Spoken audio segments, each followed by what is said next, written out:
اب میں چاہ رہا ہوں کہ آخر میں آج کی کلاس میں جتنا ہمارا ٹائم یہ بچا ہے 35-40 منٹ، اس میں وہ 10 بڑے بڑے جو وسوسے ہیں، اشکالات ہیں، ایمبیگوٹیز ہیں، دھوکے ہیں جو علماء سو دیتے ہیں اپنی پبلک کو یہ بات منوانے کے لیے کہ بابوں کو پکارو، ولیوں کو پکارو، پیغمبروں کو پکارو، فرشتوں کو پکارو، بس اللہ کو نہ پکارو۔ اور جب کوئی کہ اللہ کو پکارو تو کہنے پیچھے تو اللہ ہی ہے۔ انہوں نے اللہ نو بھی پیچھے کر دیتا ہے، نبی نو بھی پیچھے کرتا ہے، نبی کے مقابلے پہ اپنے اپنے بزرگ کھڑے کر لیے۔ جب ہم کہتے ہیں یار یہ تو قرآن میں تو یہ لکھا ہے، وہ کہتے ہیں جی ہمارے بزرگوں کو قرآن نہیں آتا تھا، اور ہمارے بزرگ تو وہی کچھ بتا رہے ہیں، پیچھے نبی نے، نبی بھی پیچھے۔ جب توحید کی بات کریں کہ بھئی اللہ سے دعا مانگو، وہ کہتے ہیں ہم جو بزرگوں سے بھی مانگتے ہیں، ہم کب کہتے ہیں وہ خود دیتے ہیں، وہ اللہ سے لے کے دیتے ہیں، پیچھے اللہ ہی ہے، اللہ بھی پیچھے، نبی بھی پیچھے، تے بابے اگے لے آتے۔ اور جو کہتا ہے کہ یار ان کو ہٹاؤ بابوں کو، اور اس کو بڑے آسان الفاظ میں کہتا ہے کہ مرنے سے پہلے اے مسلمان کر لے اس پہ غور، کتابوں کا خدا اور ہے، بابوں کا خدا اور۔ اس کے خلاف ہو جاتے ہیں کہ یہ کہتا ہے دو خدا ہے، نہ سر، خدا ایک ہی ہے، لیکن جن کوالٹیز کے ساتھ آپ کے بابوں نے بتایا وہ کوالٹیز وہ نہیں جو آسمانوں سے نازل ہوئے دین میں تھی۔ گویا کہ پھر الگ ہی آپ نے اپنا خدا بنا لیا، اگرچہ مان اسی کو رہے آپ۔ وہ 10 اشکال میں ایک ایک کر کے کوشش کرتا ہوں کور کروں جلدی سے، تاکہ آج ہی ہماری کلاس کنکلوڈ ہو جائے اس ٹاپک کے حوالے سے۔ 5 قرآن کے حوالے سے ہیں وہ اشکالات، اور 5 سنت یعنی صحیح الاسناد احادیث کے حوالے سے۔ پہلا اشکال یا دھوکہ یا ایمبیگوٹی وہ یہ دیتے ہیں کہ جی قرآن میں آیا ہے یا ایھا الذین آمنوا استعینوا بالصبر والصلاۃ، اے اہل ایمان مدد چاہو صبر اور نماز کے ذریعے، اور یہ پڑھتے آدھی آیت ہے، آگے نہیں پڑھتے کیا لکھا ہوا، اور کہتے ہیں اس سے ثابت ہوا کہ صبر اور نماز تو غیر اللہ ہے، تو آپ غیر اللہ سے مدد مانگ سکتے ہیں۔ تو ہم کہتے ہیں میرے بھائی تو آپ نے خود بھی کبھی نہیں مانگی، کبھی آپ نے کہا المدد یا نماز میری مدد فرمائیے، میری حاجت گیری کیجئے، یا صبر میری مدد فرمائیے؟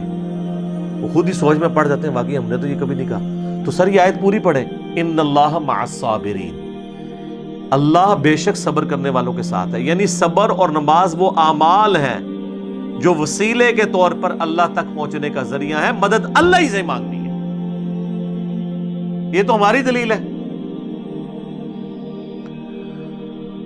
صحیح بخاری میں نبی علیہ السلام نے جو ایک وظیفہ کیا کرتے تھے وہ رپورٹ کیا ابن عباس نے، وہ کہتے ہیں کہ ابراہیم علیہ السلام کو جب آگ میں ڈالنے لگے تھے نا، ابراہیم علیہ السلام بہت غیرت مند تھے توحید کے معاملے میں، تو انہوں نے اس وقت پکارا تھا حسبنا اللہ ونعم الوکیل، ہم نے اللہ ہی پر بھروسہ کیا، وہی بہتر کارساز ہے۔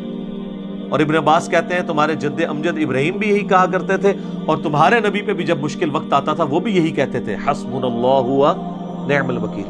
سر پورے قرآن میں انبیاء کی دعائیں ہیں کہ اس میں باب بزرگ کچھ بھی نہیں ہے، اور نہ کہیں تعلیم کیا گیا ہمیں کہ بابوں کو ڈال کے، انبیاء کی تعلیمات تو ہمیں سمجھانے کے لیے تھی، ایسا بھی نہیں۔ جامعہ ترمذی میں ایک حدیث ہے، اس کی صحیح سند المستدرک للحاکم میں ہے، اور سنن نسائی الکبریٰ میں، کہ نبی صلی اللہ علیہ وآلہ وسلم ہر مصیبت اور پریشانی میں کہا کرتے تھے یا حی یا قیوم برحمتک استغیث، اے خود سے زندہ ہر چیز کو تھامنے والے، میں تیری رحمت کے ساتھ تیری مدد کا سوال کرتا ہوں۔ اگر نون سے پڑھیں گے تو پھر جمع کا صیغہ ہو جائے گا، ہم سوال کرتے ہیں۔ نستغیث بھی درست ہے، استغیث بھی درست ہے، الحمدللہ۔ اچھا اب دوسرا اشکال سنیں جی، وہ کہتے ہیں جی عیسیٰ علیہ السلام کے بارے میں قرآن میں آیا ہے، انہوں نے کہا تھا من انصاری الی اللہ، تو قال الحواریون نحن انصار اللہ۔ حضرت عیسیٰ نے خود مدد مانگی ہے جی غیر اللہ سے، اپنے ساتھیوں سے کہ کون اللہ کے لیے میری مدد کرے گا، اور ساتھیوں نے بھی کہا کہ ہم اللہ کے لیے آپ کی مدد کرنے کو تیار ہیں۔ تو اس کا مطلب یہ ہے کہ حضرت عیسیٰ کے صحابہ جو ہیں وہ حضرت عیسیٰ کے مشکل کشا ہوئے نا، پھر تو یعنی حضرت عیسیٰ نہیں مشکل کشا، ان کے ساتھی ان کے مشکل کشا تھے۔ واہ واہ سبحان اللہ۔ اس کا یہ مطلب ہی نہیں ہے، وہ کہہ رہے کون اللہ کے لیے مدد کرے میری دین کے کاموں میں۔ اس میں یہاں کا لکھا ہوا ہے کہ ان کے ساتھی فوت ہو گئے تھے اور وہ قبر پہ جا کے کہتے تھے قبروں سے نکلو اور روحانی طور پر جسد امثالی کے ساتھ آ کر میری مدد کرو۔ یہ بھی ایک نئی ٹرم ہے۔ جب اسی کہنا نا قاسم نوتوی صاحب 6 سال بعد کس طرح نکلے